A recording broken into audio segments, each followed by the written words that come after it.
Quedan últimos días de campaña. Itay, gracias por venir. ¿Cómo estás, Luis? Empecemos Gracias por la el invitación. principio, en honor al profe Jiménez, que es un preciosista del idioma. ¿Por qué no lleva tilde tu nombre? No lleva tilde porque es Itay. Pues, mira, la historia de mi vida es así. Yo, desde chiquito, ¿eh? ¿Cómo te llamas? Itay. ¿Itaí? Itay. ¿Itaí? Bueno, la tercera ya digo, bueno, ya Bueno, decime Itaí. decime como quieras. No hay manera. Pero en serio que te hemos pronunciado mal todo. Sí. Pues yo hace muchos años Hay que te gente que lo entreno. hace bien, ¿eh? Hay excepciones. Pero sí, en realidad es Itay, pero bueno, a esta altura ya acepté las dos versiones. Más o menos. Itaí sería como la versión guaranizada, digamos, sería, ¿no? Pero el origen del nombre es bíblico, en realidad, Itaí. Es un nombre del Antiguo Testamento, es un nombre hebreo de la época del rey David. Mis viejos, igual te voy a decir la verdad, me lo pusieron más por hippies, de ponerme un nombre No porque estaban raro. mirando. Claro. Sí, no sabían cuál era el significado. Lo tuve que investigar yo después. O sea que Pero si bueno, quisiéramos ser preciosistas, sos Itay. Itaí. Pero creo que en el medio de la campaña cambiar el Ah, nombre me parece por ya ese está. lado. Bueno, Así. ya trajiste a tus viejos, trajiste a Abraham y al Antiguo Testamento. ¿Me aclarás la historia de tu nacimiento y demás? Sí, bueno, mis hijos se fueron en el 76, en Argentina, se casaron y se fueron. Y en el 79 nació mi hermano, en el 83 nací yo, en febrero. En julio del 83, más o menos por ahí, volvieron.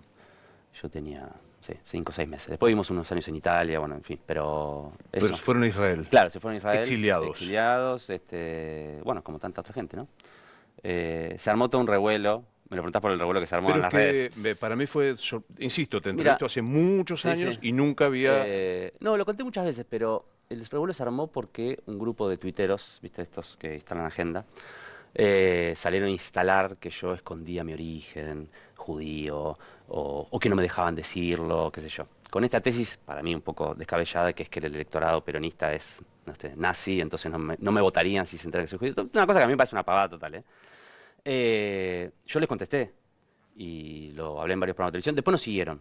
Pero si te fijas, cada vez que yo hago un tweet sobre cualquier tema, aparecen abajo comentarios de judío, judío, judío. O sea, lograron instalar eso, que creo que alimenta cierto antisemitismo que, bueno, que existe, ¿no? Que existe. Sin duda. Y con la paradoja, yo le decía, porque incluso me cruzó una diputada del PRO que es candidata a Libertad Avanza, yo le decía, mira, yo quizás en el spot ese quise enfatizar más la historia de mis viejos y el haber nacido en el exilio que dónde había nacido.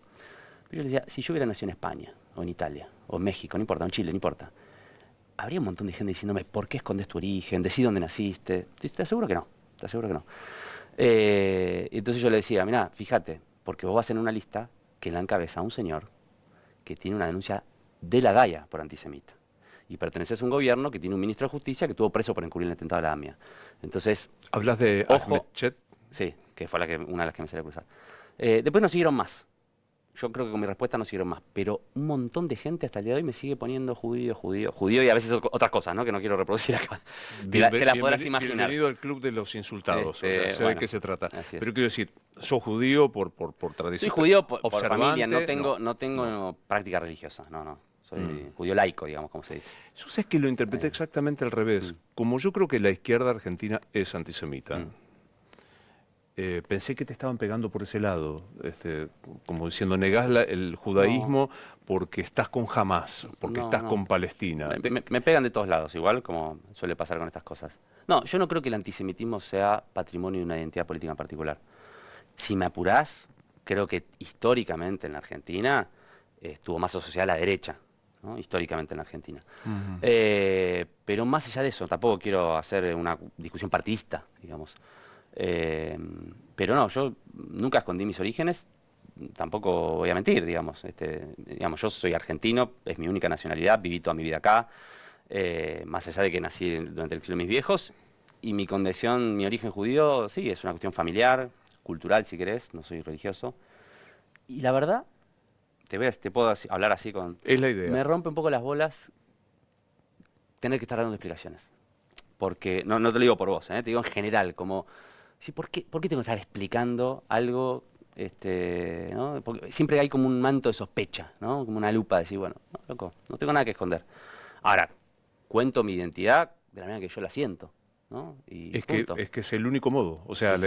lamentablemente para los que no lo entiendan, la identidad es una cuestión que tiene que ver con uno individual. Después hay un montón de e confusiones inalienable. sobre, entonces si sos judío, tenés una determinada posición en el conflicto de Israel y Palestina, y ahí, se mezcla ahí. ¿Y ahí cómo te parás? No, Mira, lo he dicho muchas veces, estamos a 5 días de una elección, no quiero que un tema de otros países sea el título de esta nota, pero lo he dicho muchas veces, yo tengo una mirada muy crítica de lo que hizo el Estado de Israel, lo que hizo el gobierno de Netanyahu en Gaza. Mira, me gustaría contestarte vinculando con la política exterior de la Argentina, porque en realidad lo que me importa a mí fundamentalmente es qué hace la Argentina. La Argentina históricamente tuvo una política que es la mayoritaria en el mundo a favor de una solución de los dos estados, ¿no? Y Milei rompió esa tradición, ¿no? Y se alineó automáticamente con el gobierno de Netanyahu, y yo creo que eso es un error. Y creo que la Argentina, así como estuvo muy bien la Cancillería en pedir por la liberación de los rehenes, muchos argentinos, ¿no? Secuestrados por Hamas, debería condenar también lo que yo creo que son crímenes de guerra que hizo el gobierno de Israel en Gaza. Y esa posición internacional de la Argentina, que siempre se expresó, creo, con distintos gobiernos te hablo, esa posición a favor de los estados, a favor de la paz, creo que este gobierno la rompió. Pero para cerrar el tema, Sí. el 7 de octubre fue un atentado terrorista. Sí, sin duda. Digo, Sin duda. Es que, a ver, Luis, cuestionar lo que el gobierno de Israel hizo en Gaza no implica estar a favor de Hamas. O sea, comparto totalmente.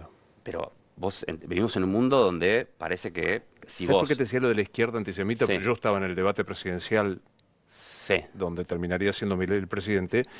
Biasi, Breckman no pudieron repudiar el 7 de octubre. Vos repudias el 7 de octubre. Por supuesto que lo repudio, lo cual no significa que lo ponga al mismo lugar, obviamente, lo que hace un Estado, de lo que hace una organización terrorista, son dimensiones distintas, pero por supuesto, por supuesto. Y eso, He escuchado la campaña de ustedes diciendo hay que frenar sí. a Javier Milei. La pregunta es ¿cómo? ¿Cuál es el proyecto para frenar a Javier Milei? Bueno, entonces es una elección legislativa. Milei va a seguir siendo presidente 2 años en la Argentina, no estamos eligiendo presidente. Entonces, obviamente nosotros tenemos un montón de propuestas y de discusiones hacia adelante, pero en esta elección fundamentalmente tiene que ver con lo que venimos discutiendo en los últimos meses. El Congreso sancionó leyes de emergencia pediátrica por el Garrahan, de emergencia en discapacidad, de financiamiento universitario por los jubilados, y estamos en un conflicto de poderes institucional con el gobierno de Milei. Nosotros lo que le decimos a la gente es, necesitamos construir una mayoría parlamentaria para poder reducir el daño que Milei le está provocando a la sociedad argentina. Yo tengo la visión de que este es un gobierno que no está haciendo solamente un ajuste, sino que es un proyecto de destrucción del aparato productivo argentino.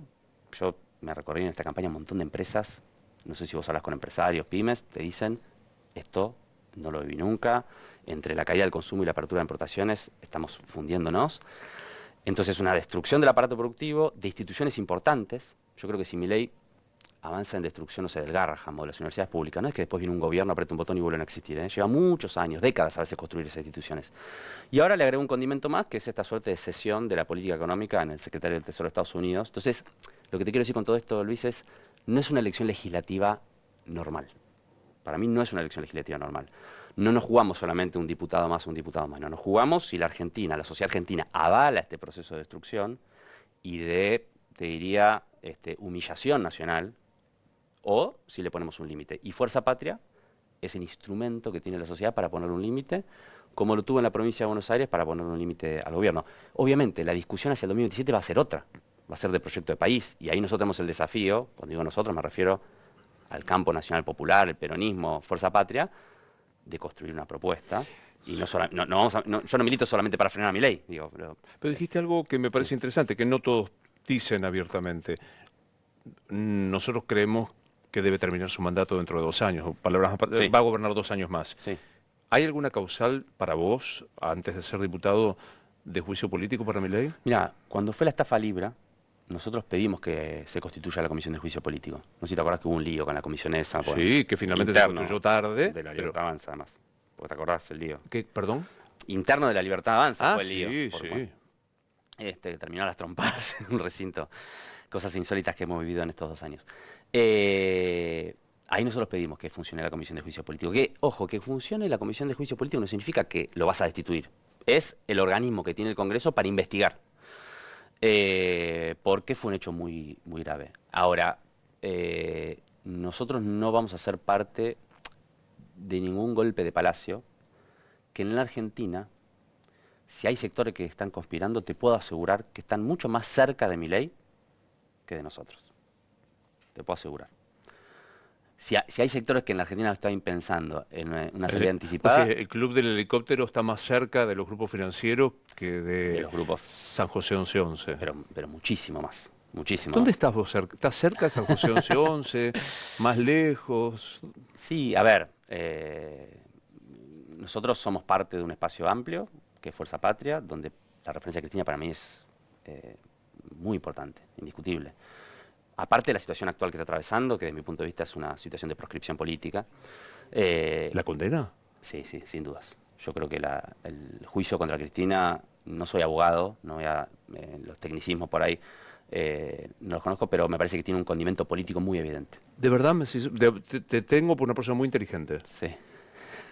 ¿De verdad me decís que 20 No, funcionarios judiciales, el 70% nombrados por Cristina, la no existencia de las rutas, la cartelización de mira, la obra pública y el pago anticipado a las arabas, es proscripción política? sí, mira, que los jueces ya han sido nombrados por Cristina no significa que le respondan a Cristina, es un acto institucional que los presidentes los nombran, los jueces los nombran a los presidentes con acuerdo del Senado.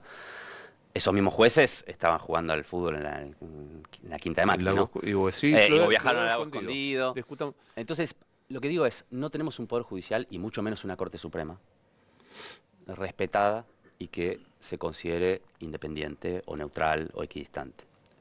Y el hecho que hayan existido causas de corrupción tampoco se lo podemos atribuir directamente a Cristina, son cosas distintas. La causa es algo así como, bueno, Cristina no podía no saber. Yo la conozco a Cristina, estoy convencido que Cristina no es corrupta, que es inocente. Y quiero convencer a un montón de gente, Luis, que a lo mejor no la quiere, que a lo mejor no la votaría, que no es bueno para la democracia. No tenemos una democracia plena si la dirigente del principal partido opositor está presa y no se puede presentar. Y eso Hay debería un ser una problema, causa ¿no? democrática, no una causa partidaria. Si el principal dirigente o la principal Sí. dirigenta roban, es bueno para la democracia que se aplique el Código Penal. Sí, pero no está aprobado eso. ¿No? Y no, pero es que no está aprobado que Cristina robó me parece evidente. ¿De verdad que no te Y parece? porque es un argumento, no podía no saber, eso no es una prueba. Yo seguí Lo con que mucha sí, atención la cosa. Pero te hago esta pregunta para un tipo que vive modestamente, etcétera, etcétera. ¿Se puede acceder a la fortuna personal de Cristina siendo las 2/3 partes de su vida servidora pública? ya lo he explicado muchas veces. Lo he explicado muchas veces. La verdad nunca lo escuché. Sí, Mira le que explicó su actividad previa a ser funcionarios, etcétera. Dalita ahí.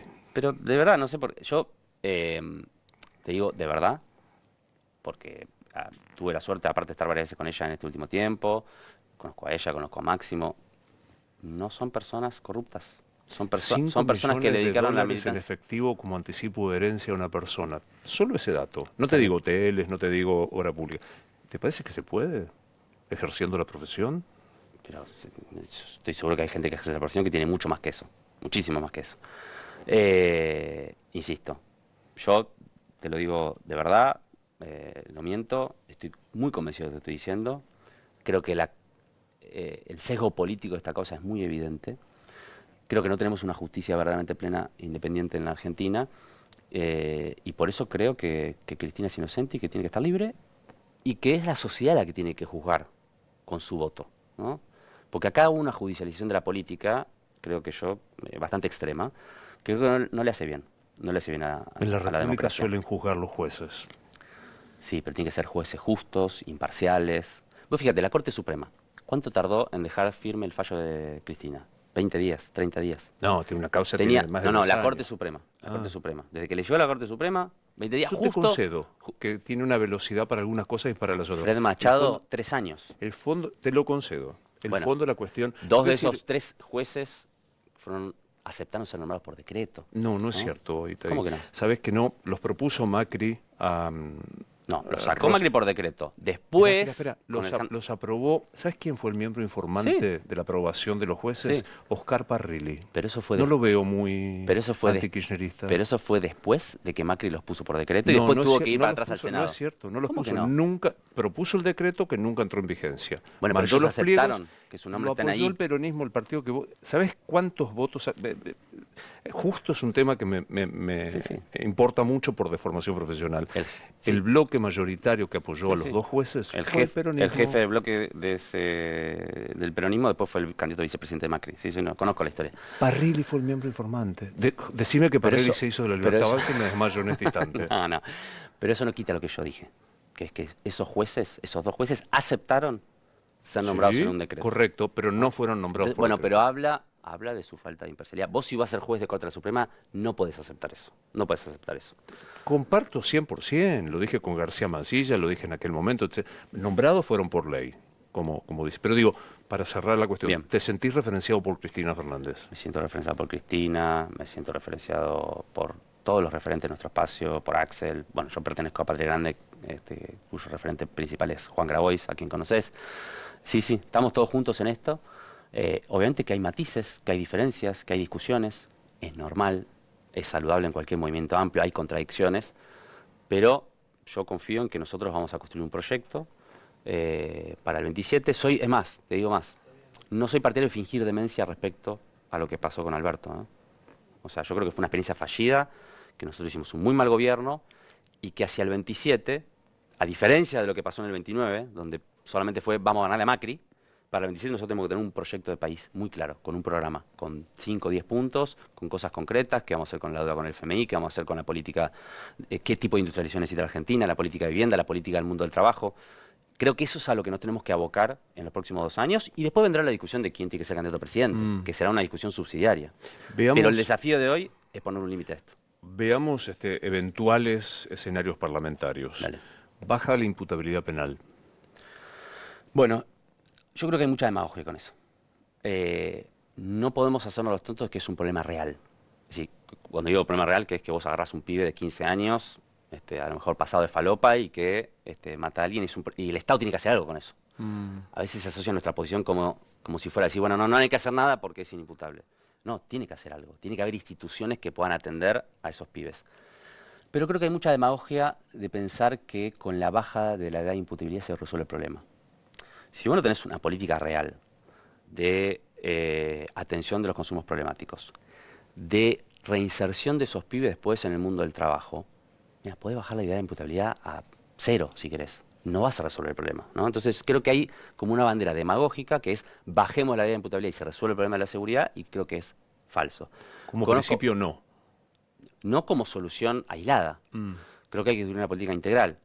Y conozco muy de cerca una experiencia, no sé si vos conocés, Luis, del Movimiento de Trabajadores Excluidos, por esto mencioné antes a Juan, que son las cooperativas de liberados. Son personas que cumplieron una condena, porque el principal problema de la inseguridad de este país es la reincidencia. La cárcel, lamentablemente, es una fábrica de delincuentes. Sin duda. Entonces, si vos no tenés una política para que esa persona se pueda reinsertar en la sociedad, sobre todo con un laburo, vuelven a delinquir. Bueno, esa experiencia yo te puedo asegurar, porque la conozco, obviamente es una experiencia que hace una organización social, lo bueno sería que lo haga el Estado, es la política más efectiva que puedes tener Bien. para combatir la inseguridad. Tenencia de drogas para uso personal. Yo en general tengo una posición más bien tendiente a la despenalización, pero entiendo que es un debate complejo, no es lo mismo cualquier droga, ¿no? Porque cuando planteas en general, bueno, no es lo mismo que la marihuana que otras drogas. Y sabés que dentro de todos los espacios políticos hay mucho debate sobre esto. Lo que sí me parece muy grave es que hay un desfinanciamiento de todas las políticas de atención de consumos problemáticos. Hay un vaciamiento de la Seronar. Yo estaba mirando el presupuesto para el 2026, hay una reducción del 30% del presupuesto para políticas de atención de centros de atención a las personas con consumos problemáticos. Milei cerró 32 casas comunitarias en barrios populares que atendían a personas, pibes con consumos problemáticos. Entonces, me parece que ese es el tema principal. Y después hay una discusión. Yo tiendo a pensar que penalizar el consumo no tiene demasiado sentido. Entiendo que eso no es lo mismo en los barrios populares. Hay una discusión que es compleja, es un tema complejo. Pero me parece que hay que atacar el problema de raíz. Y el tema del narco es un tema en sí mismo, ¿no? Porque hay un avance del narco. Y ese avance del narco está asociado con el retiro del Estado. El Estado podría tener muchas deficiencias, ¿eh? Yo no te quiero hacer una defensa de status quo. Pero cuando el Estado se retira y deja de tener política social y deja de tener presencia, lo que avanza en los barrios populares es el narco, ¿eh? Avanza el narco como organizador social, avanza el narco como prestamista. Sin la menor duda. Como asistente social, como... Vengo de la ciudad de Rosario. Bueno, te estoy explicando algo que vos sabés mejor que yo. Y el tema del financiamiento de la política también, ¿eh? Porque esto que pasó con Expert, desde mi punto de vista, no termina con Expert, ¿eh? Digamos, no termina con Expert. Acá hay un tema muy jodido. ¿Hasta dónde llega? Hasta Milei. Pero vos fíjate que Milei veía una entrevista de hace 1 o 2 días que todavía lo sigue defendiendo. Milei no dice, che, este tipo tiene una denuncia muy grave, que dé cuentas a la justicia y después vemos. No, dice, acá hubo una operación del kirchnerismo. Flaco, mintió descaradamente, no solo con la transferencia, mintió cuando dijo que no conocía a Fred Machado, salvo un viaje, eran muchos viajes, después apareció un video que está en la pileta con Fred Machado.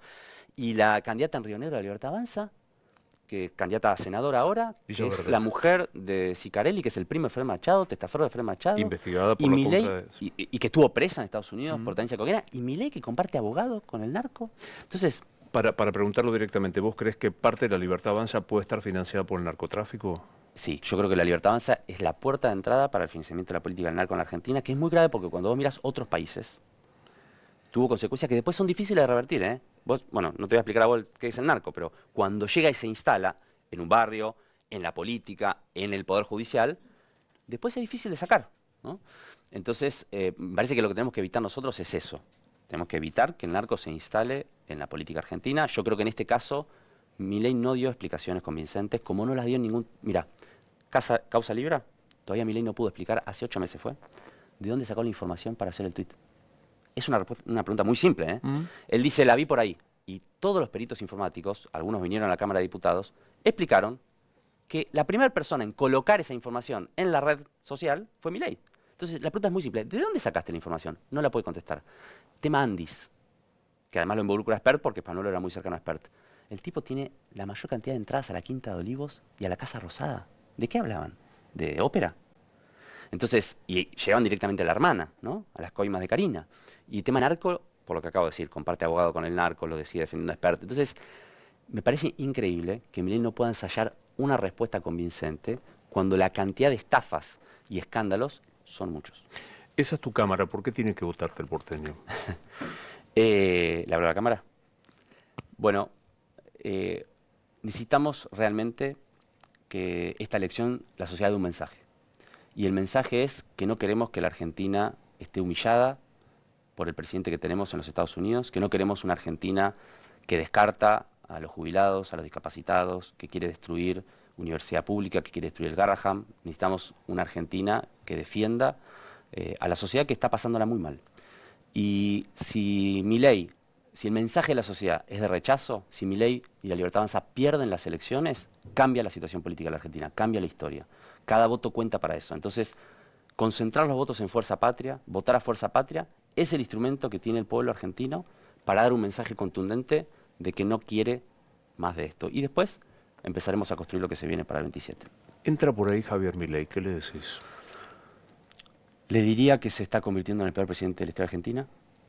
Le diría que como argentino siento vergüenza de que mi presidente, porque él es el presidente de todos los argentinos, se arrodille de esa manera frente a una potencia extranjera.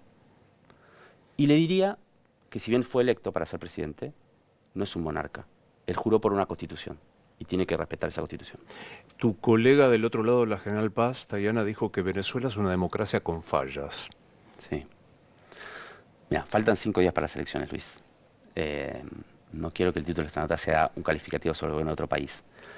Te respondo parecido cuando me preguntaste sobre el Medio Oriente, sobre la política exterior de la Argentina. Yo creo que la Argentina tiene una larga tradición de defensa de los derechos humanos y que está muy bien que denuncie y que acompañe investigaciones sobre violaciones a los derechos humanos en cualquier país. En Venezuela, en Ecuador, en El Salvador, en Perú, en donde sea.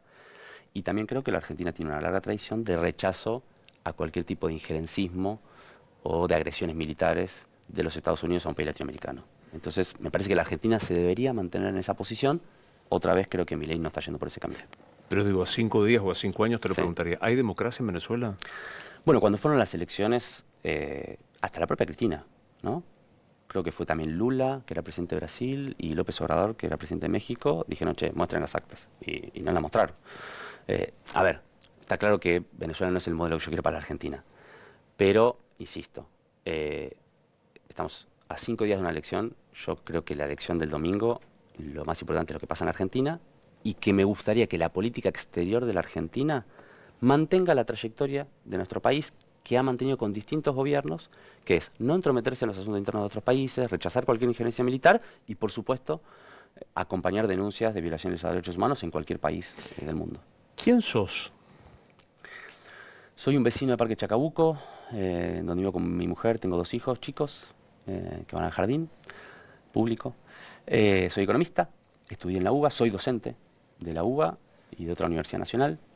Y soy una persona que abrazó la militancia hace muchos años, pero no como la búsqueda de un camino. Cuando yo empecé a militar, nunca en la vida me imaginé que podía llegar a ser diputado o algo parecido. Tuvo que ver con un impulso de decir, che, me quiero comprometer con la sociedad. Fue además en un contexto muy particular, porque yo cumplí 18 años en el 2001, contexto de la Argentina de crisis. Y fui transitando por distintos caminos, en general de militancia más social. En los últimos años me metí más en la política partidaria. No vivo la política como una carrera personal. La vivo como una forma de compromiso político y social, que hoy me puede tocar ser diputado, mañana me puede tocar ser otra cosa, volver al llano. Eso, básicamente. Un militante, un economista que trata de usar sus conocimientos para que sirvan al pueblo argentino, y un padre de familia. En realidad es la pregunta fetiche que hago que justifica todo este programa, que todos sabemos que es nos morimos y qué pasa. No tengo la menor idea. Me gustaría que pase algo. Me gustaría que pase algo. Me gustaría pensar que hay algo más. Pero no estoy en condiciones de afirmar contundentemente qué es eso. La verdad, tengo más dudas que certeza sobre ese tema. Enhorabuena. Digo, por estar tan seguro de lo que pasa me parecería un acto de petulancia, ¿no? O sea, qué sé yo, no tengo la menor idea. Ojalá pase, te compro el ojalá pase, ¿no? Es lindo pensar, ¿no?, que hay algo más. A mí me cuesta creer con certeza, bueno, hay esto, pero es lindo pensar que hay algo más. Y sobre todo me parece que es lindo pensar que uno deje algo, ¿no? Total. Que uno deje algo que lo trascienda. La mejor de las suertes para el domingo. Muchas gracias, Luis. Gracias por venir. ¿Sabías que el precio del oro nunca había estado tan alto? Es el momento de hacer valer tu oro, alhajas, relojes brillantes, monedas de oro, lingotes. ¿Dónde? En Joyería El Tasador. Joyería El Tasador, tu tasador, mi tasador. Toda una vida dedicados a las joyas. Pensá vender al mejor precio. Visitanos. Joyería El Tasador. Avenida Corrientes 2810, esquina Pueyrredón. Joyería El Tasador. Tu tasador, mi tasador. Casi te digo rosarino. Sí, te puedo decir rosarina. Sí, claro que sí. ¿No? Un placer verte. ¿Qué tal, Luis? ¿Cómo estás? La verdad que jamás Gracias. imaginé en nuestra tierna juventud que nos íbamos a encontrar acá. En este contexto. ¿No? Sí, increíble. Presentate para los que todavía están familiarizándose con la boleta única y las ofertas. Esteban Paulón, candidato a senador por el Movimiento Ciudadano. Somos el último candidato a senador. Nosotros decimos que si todos los anteriores te defraudaron, llegás al final de la boleta. Qué buena. Y ahí marcás a Esteban Paulón al Senado. Me acompaña Alejandro Katz y Diana Mafia en la lista de diputados. Y bueno, intentando plantar un mojón de una idea que creo que en la política de Buenos Aires estaba un poco ausente, de una izquierda democrática, un socialismo democrático moderno. Así que vamos por eso. Y aparte digo, acabas de nombrar a 3 personas, incluyéndote, a Diana Mafia, a Alejandro Katz, que son pensadores, son personas que se animan a pensar sobre los temas. Es un desafío ofrecer quali y no quanti en esta elección, ¿no? Sí, es un desafío, pero creo que es interesante porque esta es una elección legislativa. Yo sé que es de los partidos que intentan polarizar para que las opciones nuevas como la nuestra salgan del debate público. Parece que es un River Boca, un Central Newell, ¿no? Ahí está, esto es a matar o morir, parece que estamos discutiendo el presidente. No, estamos discutiendo legisladores y legisladoras. Y dentro de ese menú, justamente la elección legislativa que te permite la pluralidad, aparecen opciones como la nuestra, que no tienen menos fuerza en relación a otro objetivo que es si a Milei hay que ponerle un freno, hay que frenarlo. Mira, lo que hay que votar son diputados, diputadas, senadores y senadoras que se planten realmente, que lleven propuestas al Congreso y que, como en mi caso, nos hayamos plantado desde el inicio en la oposición a este modelo. Yo fui muy crítico desde el primer momento. Fui el primer legislador nacional que habló en contra del DNU 70, apenas terminaba la cadena nacional. Me posicioné claramente junto con Mónica Fein, mi compañera de bloque, que vos conocés también muy bien. Nos posicionamos en un lugar. Y yo, ahora veo que algunos dicen, no, si no me votan a mí el voto útil, flaco, tu partido metió un senador como Cuader, que después se dio vuelta por una valijita y permitió que la ley base se aprobara. Acá se olvidan todos, ¿no? La mayoría de los espacios políticos contribuyeron de una u otra manera al estado en el que estamos ahora, que para mí entender, a mi entender, es grave, es complicado, es una crisis complicada y que esperemos que de esta elección la ciudadanía tenga la sabiduría de salir con un parlamento que esté preparado para corregir lo que haya de corregir y para acompañar al presidente hasta el 10 de diciembre del 2027, mientras pensamos desde ahora, no el 9 de diciembre del 2027, el país post-Milei. Porque Javier Milei el 10 de diciembre del 2027 se va a la casa, al campo, con los perros, si es que existen, nunca los vimos todavía, se va. y viene otra Argentina. ¿Decís que se va? Yo creo que termina su mandato el 10 de diciembre del 2027, me parece que llega muy desgastado a esta elección. Cualquier opción que aparece en el mapa hoy o sobre la mesa tiene que ver con acompañar que él pueda terminar. Sé que hay muchos que tienen la fantasía del helicóptero, incluso el Círculo Rojo a veces le pone nafta al helicóptero, ¿no? Pero me parece que en cada una de esas interrupciones la gente la pasó muy mal. Entonces, Toto Caputo tiene la plata en la isla de Man, no va a tener problemas si acá hay un crack y viene una devaluación. Sturzenegger se irá a trabajar a la Universidad de Columbia, de Harvard o donde sea. Los que nos quedamos acá somos nosotros y sobre todo mucha otra gente que no tiene el privilegio que tenemos nosotros de tener un trabajo, de poder llegar a fin de mes, de estar en un lugar público como el tuyo o en una carrera política como la mía. Bueno, lo estás diciendo, pero ¿cómo zafar de esta doble encerrona? Que yo digo, re moderna, es Braden o Perón o volvemos al comunismo. Sí, digo, sí, pero que se resume en esto. Y mira, me tapo la nariz y voto a los candidatos de Milei porque no quiero cobrar el kirchnerismo. Me tapo la nariz y voto a los candidatos del Frente para la Victoria porque no aguanto más. ¿Cómo salir de esa encerrona? El voto útil, Luis, es el voto que lleve a la persona que te representa al Congreso. La gente que se sienta representada por las ideas que yo represento, que me vote. Le pedimos el voto, obviamente, para eso es la campaña. Que nos vote con tranquilidad. Yo estoy seguro que voy a ser senador nacional a partir del 10 de diciembre, si no seguiré representando los 2 años que me quedan en la Cámara de Diputados, defendiendo las mismas causas que defiendo desde que tenía 15 años. A esa edad empecé mi militancia joven en Empalme Graneros, en la ciudad de Rosario, en el Partido Socialista. Pero hay que votar con tranquilidad, porque esta idea del voto útil, de que llegamos con más fuerza, bueno, mira, la verdad que hasta ahora los que han estado no lo han hecho tan bien, sino la degradación de Argentina. La polarización no fue muy efectiva, no es que trajo grandes cosas. No resolvió nada, no resolvió nada. Es bueno este concepto. Lo menos peor. Votar con tranquilidad. En una elección legislativa particularmente. Decir, mira, este tipo lo voto por al que fuere, ¿no? Aparte un tema más, nosotros lo conocemos por la boleta única en Santa Fe, que fue pionera. Pero digo, hoy la boleta única papel, en el caso de la Ciudad de Buenos Aires, con 2 categorías, también te da la enorme tranquilidad de poder ver a todos los candidatos juntos, de poder decidir, de pensar claramente. Digo, me parece que es una herramienta electoral, tiene sus ventajas y sus desventajas, como la boleta partidaria lo tiene, nada es la panacea. Por suerte nosotros tenemos un sistema electoral sólido, robusto, ha sido siempre robusto con cualquiera de los sistemas. Esta nueva herramienta te permite ver todo sobre la mesa. Es como, viste, cuando tirás todas las fichas del dominó sobre la mesa y las empezás a acomodar. Bueno, ahí tenemos todas las candidaturas sobre la mesa y podemos elegir libremente, con tranquilidad y con convicción. 2 o 3 tópicos que trato de hacerle a todos. Baja de imputabilidad, baja de la edad en la imputabilidad penal. Régimen penal juvenil. Un régimen especial aparte. Régimen penal juvenil, que es lo que Argentina no tiene y Naciones Unidas nos ha amonestado por no tener. Solo Panamá y Argentina en Latinoamérica no tenemos régimen penal juvenil. No podemos seguir mirando para otro lado. Hay personas menores de edad que cometen delitos y deben ser conscientes de que han cometido un delito y deben recibir una pena proporcional, por supuesto, al delito, porque si no, da igual. O sea, da igual y vemos cómo las bandas delictivas muchas veces se aprovechan de esos grises que hay en la legislación. Ahora, tampoco es la propuesta que pone el gobierno, donde la única política pública para los jóvenes es consumidores del mercado, votantes, ¿te acuerdas cuando decía que querían que voten a los 14, a los 13, a los 12? O la cárcel. Vamos a bajar la edad de imputabilidad a los 14, van a delinquir a los 13, a los 12, a los 11, van a ir las bandas a buscar los pibes a la edad que tienen fuerza para levantar un arma.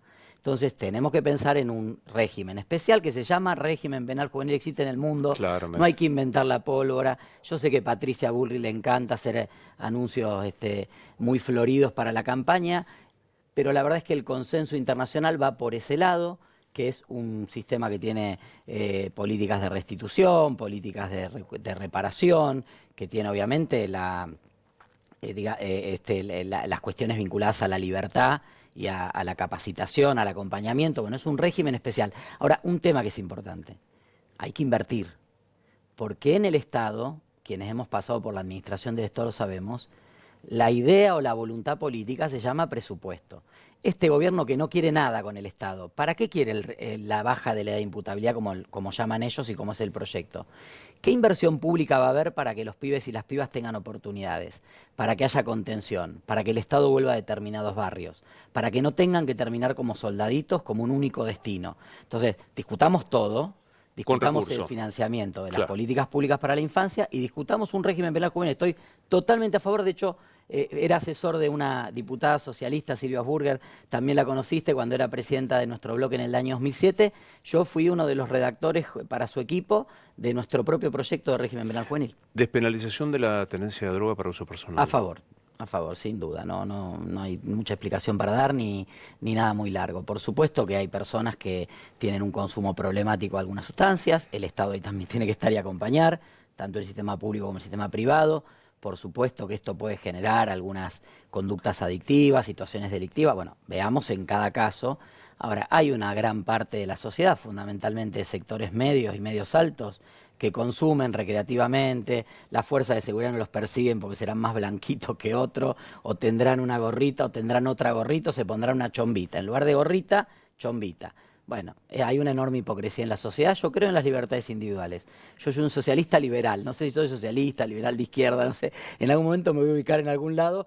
Tengo una idea de cuál es la intervención que tiene que tener el Estado en la economía, pero creo profundamente en la libertad de las personas para construir la igualdad. Y como creo en la libertad personal de poder elegir a quién amar, o con quién acostarme, o con quién vincularme sexual o afectivamente, también creo que si te pinta un consumo personal de una sustancia, ¿por qué el Estado te va a estar persiguiendo en ese sentido? Que por otra parte después vemos cómo el Estado en general se ocupa de perseguir a los narcos, que es un gran negocio, donde hay connivencia, donde hay coimas, donde la fuerza de seguridad tiene mucho que ver, donde esa guerra contra el narcotráfico no resolvió el problema en ningún país de la región.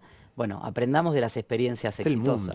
Del mundo, sí, yo digo la región para el mundo se animó no agrandarlo Portugal, tanto. Australia. Es más, mira, te voy a decir algo. Sé que hay un tema que ha estado bastante en polémica o en debate público en los últimos tiempos, que es la reforma judicial mexicana, ¿no? Todos los cargos de la justicia se votan. ¿Sabe lo que pasó en los estados tomados por el narco? ¿Quiénes llegaron a jueces? ¿Quién financió las campañas? Los narcos. Entonces, ojo, con algunas propuestas que pueden parecer muy simpáticas, muy progres, muy abiertas y después nos pueden llevar a un abismo complicado. Entonces, menos herramientas para el negocio del narcotráfico. ¿Cómo te bancás el recrudecimiento de la homofobia en general y en particular hacia vos? Digo, siendo un militante, y lo digo con agradecimiento hace tanto tiempo sobre el tema. Creo que yo en lo personal tengo la piel bastante curtida. Sí, lo conté en su momento cuando hubo como dos tiempos de ataque, ¿no? Un primer ataque por mi orientación sexual cuando llegué de diputado y los libertarios detectaron que aparte de socialista, que al principio era el narcosocialista por el famoso mote que nos puso el Cuervo Larroque hace mucho tiempo, dice, es trolo, listo, pedofilia, ¿no? Y empiezan con ese debate de pedófilo, gay pedófilo, gay pedófilo. Cuando es el discurso de Davos, hay como una primera escalada y la verdad es que a los 10 días del discurso de Davos, cientos de miles salimos a la calle a decirle al presidente Milei, señor presidente, ocúpese de la economía, siga bajando la inflación, resuelva los temas de empleo, no se meta con la sociedad democrática que no tiene nada que resolver. O sea, la sociedad ya lo resolvió. Hay, por supuesto, bolsones de personas Obvio. de mierda, como en todos lados, pero la mayoría de la sociedad es una sociedad abierta, plural. La sociedad argentina, ¿no? Por nuestra propia historia de cómo se construyó esta democracia desde el 83 acá, juicio a la Junta, divorcio, fue progresivo el acceso a los derechos humanos y en ese sentido también entran los derechos del colectivo LGTBIQ+. Cuando ellos vieron que no había mucha agua, bajaron un cambio. Después, por algún motivo, yo la verdad que todavía no entiendo qué, aparece nuevamente hace unos meses, 3 semanas, Luis, 3 semanas de ataques sistemáticos. Ataques. Yo el primer día que salieron esos ataques, vi un video que 10 días me decían 10 veces me decían pedófilo, sida, no sé qué. Después de hacer raíz de medios con un montón de periodistas, a las 7 de la tarde salí de mi oficina del Congreso, me fui a bañar porque tenía que ir a las 8 a otro canal, y a las 9 a otro canal, y a las 11 a otro canal, me largué a llorar. Crucé la plaza del Congreso, me acordé de mis viejos, me acordé de lo que les podría haber impactado a ellos esto, de mis sobrinos también, que mi hermano me decía, los chicos no entienden por qué te están acusando de esto. Me largué a llorar y me emociono un poco porque fue un tema heavy. Después, como todo militante, sí, vamos. Agua en la cara, adelante. Y la verdad que adelante porque pensé en todos los que no tienen los privilegios que yo tengo. De que casi todo el arco político rápidamente haya salido a bancar una resolución donde dice repudio total, no tiene nada que ver. Yo he tenido un compañero de mi bloque, Oscar Agos Carreño, un diputado que viene del PRO de Córdoba. Él defendió ese proyecto en una comisión. También me emocioné mucho porque habló de habló de mí planteando un tipo que vino, se puso a laburar, yo estoy en todas las comisiones, soy el diputado que más, en más comisiones estoy, tengo 600 proyectos presentados en un año y medio, de todo, me meto en todos los temas, laburo, estoy, dice, nadie entiende por qué, ese es un privilegio que yo tengo, que muchos pibes y pibas del colectivo no lo tienen, que tal vez son docentes de patín, matemática, lengua, waterpolo, y hay un padre que dice, che, ¿será cierto esto de los pedófilos? Es que es eso. A mi hijo no sé si lo mando acá, ¿eh? Entonces, de nuevo al closet, de nuevo a ocultar lo que somos, de nuevo a poder expresarlo. Si vos cuando vas a una oficina, cualquiera que haya laburado en una oficina sabe que en el escritorio al lado hay alguien que puso una foto de su pareja y sus hijos, y si es hetero.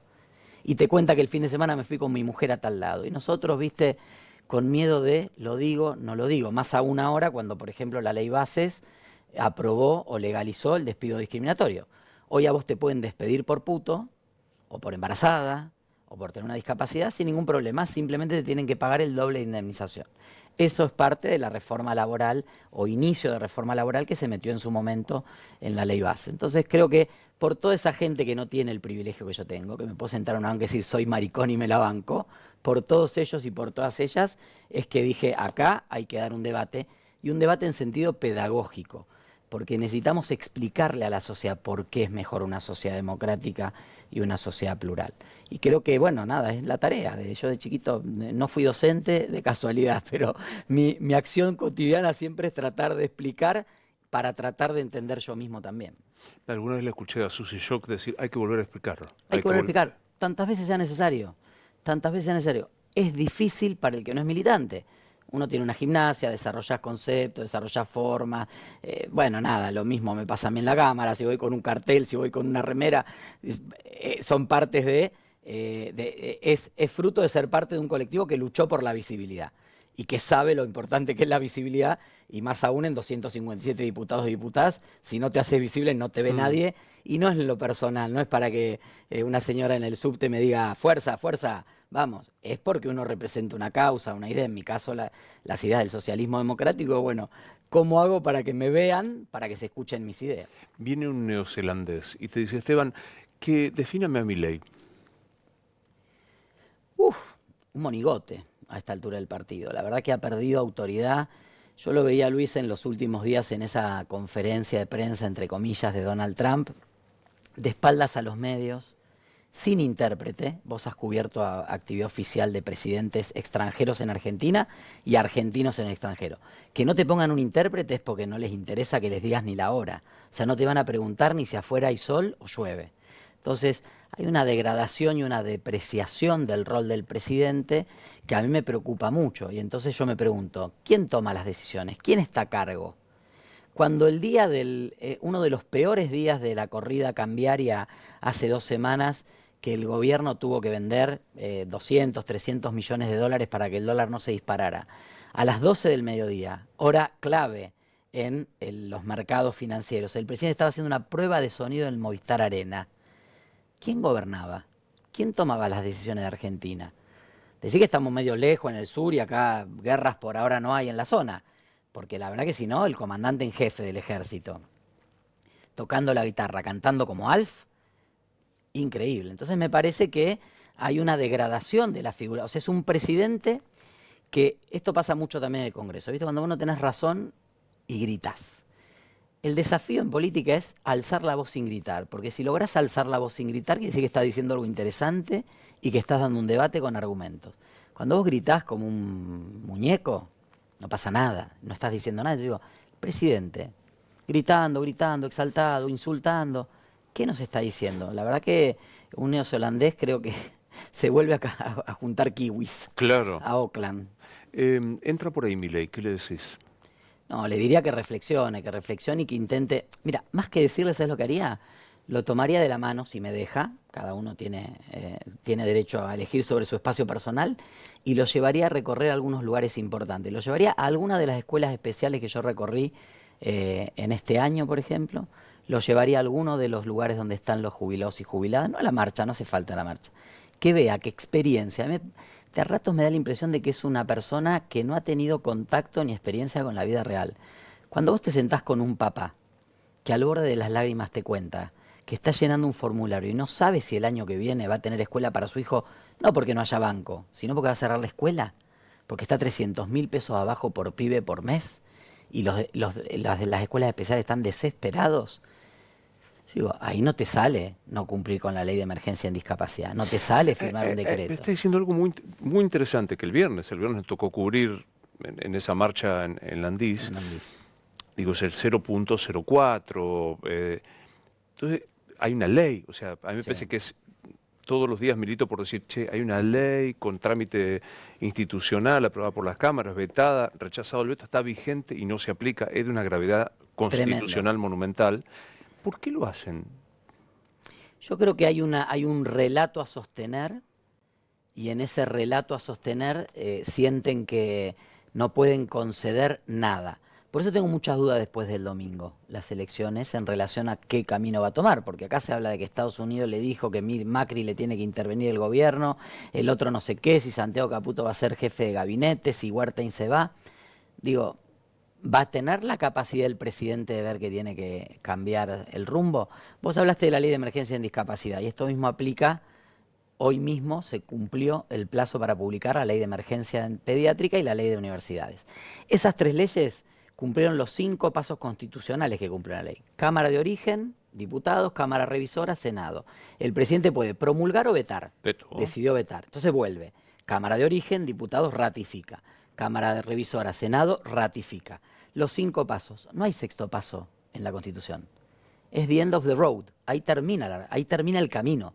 No hay más nada. Hay cumplimiento de una ley. El gobierno dice, no nos dicen las partidas. Flaco, hace 2 años que gobernamos sin presupuesto.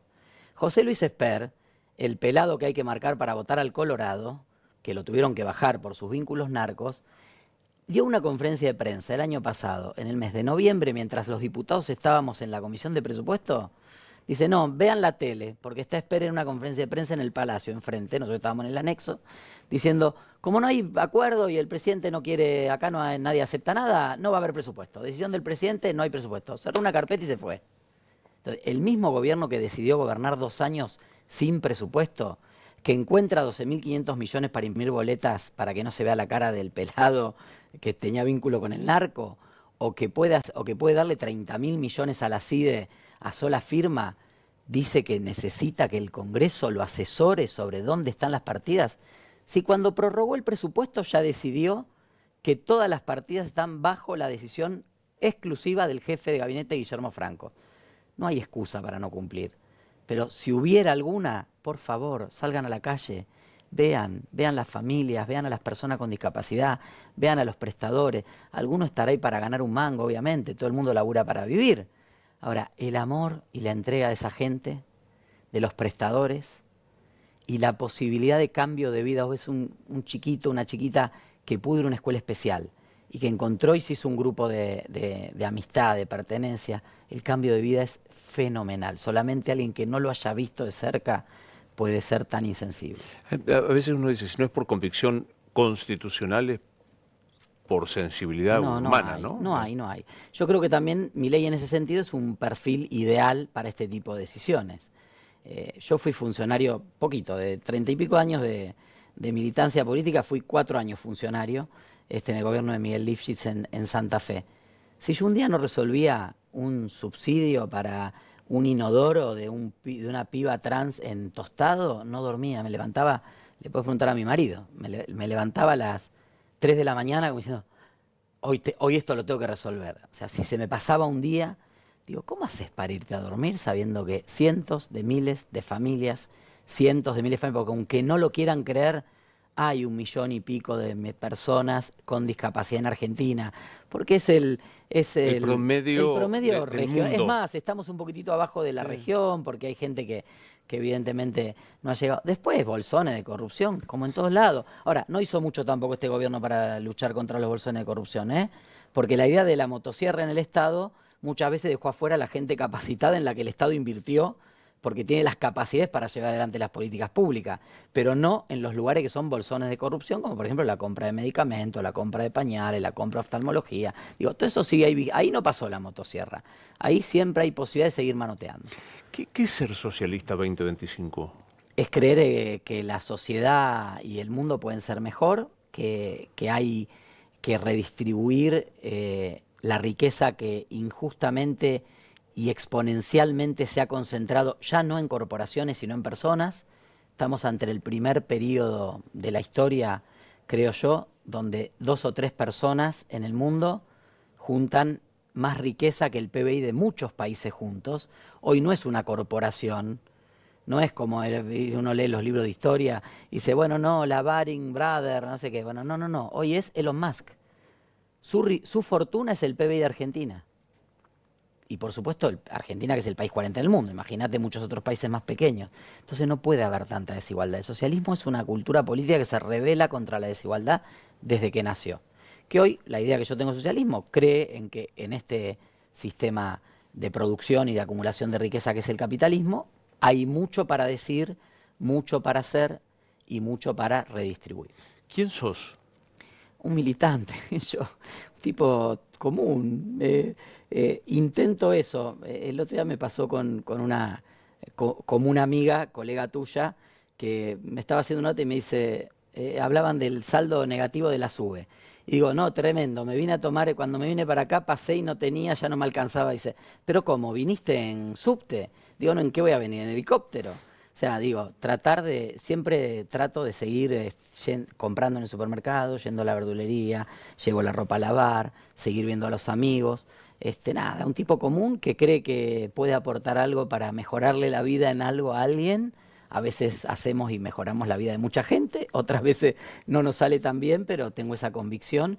Y fundamentalmente un tipo con convicciones y muy honesto y transparente, porque es lo que me enseñó mi viejo, que es la mayor riqueza que me dejó en la vida. ¿Y tu referente nacional quién es? Hoy, por cercanía, Mónica Fein, que es la que nos quedó viva de las referentes del socialismo. Tuvimos varias pérdidas. Bueno, obviamente se fue Wiener, se fue Miguel, se fue Lifshitz. Hermes. Nada, a mí me parece, trabajó mucho de la mano con Mónica, la voy a extrañar. Ella deja diputados, yo voy al Senado, voy a ser senadora, así que tampoco voy a estar en diputados. Pero bueno, seguramente nos vamos a seguir encontrando en la construcción del socialismo. Esa es tu cámara. ¿Por qué te tienen que votar los porteños? Primero porque esta es una elección para votar de acuerdo a las convicciones y para votar a quien defienda mejor la idea que tengas del mundo y de la sociedad. En segundo lugar, porque si llegamos hasta acá, a este fracaso, es parte también por el fracaso del pasado. Y nosotros decimos que al fracaso del presente no le gana el fracaso del pasado, le gana el futuro. Y el futuro son ideas nuevas, ideas que nunca se implementaron en el país, con gente que tiene ganas, que es honesta, que tiene trayectoria, y creo que voy a ser el mejor senador por la Ciudad de Buenos Aires y voy a devolverle la voz. Mirá, la Ciudad de Buenos Aires nos dio a Alfredo Palacios, primer diputado socialista de América Latina. Nos dio a Enrique del Valle Barlucea, primer senador socialista de América Latina. Este 26 de octubre la Ciudad de Buenos Aires va a devolver la voz del socialismo al Senado de la Nación. ¿Y nos morimos y qué pasa? Con nosotros nada, pero quisiera creer que alguien nos va a recordar y alguien va a recordar que hicimos algo que dejó una marca en esta vida. ¿Esto fue todo? Pues si acá Sí, fue... yo creo que sí. En lo personal sí, pero creo que vivimos en algún sentido en ese recuerdo que haya, al menos yo así lo veo con mis seres queridos. Justamente el domingo ayer, que fue el Día de la Madre, no soy creyente, era creyente, pero sé que para ella era importante, así que pasé ahí por una iglesia y le puse una velita, porque sé que para ella hubiera sido muy importante. Entra por ahí Paulón, Esteban Paulón, a los 16 años, con 20 de experiencia. ¿Qué le decís? ¿Cuántos años tenés? 47. Pucha, con 30 de experiencia. Con 30 de experiencia. ¿Qué le decís? Que sea más avispado, que sea libre, que no se reprima, que le costó un poquito encontrar quién era y que cuando lo encontró fue muy feliz. Te deseo la mejor de las suertes. Gracias, Que te Luis. veamos en el Senado. Ojalá, ahí vamos. Que así sea. Gracias. Gracias.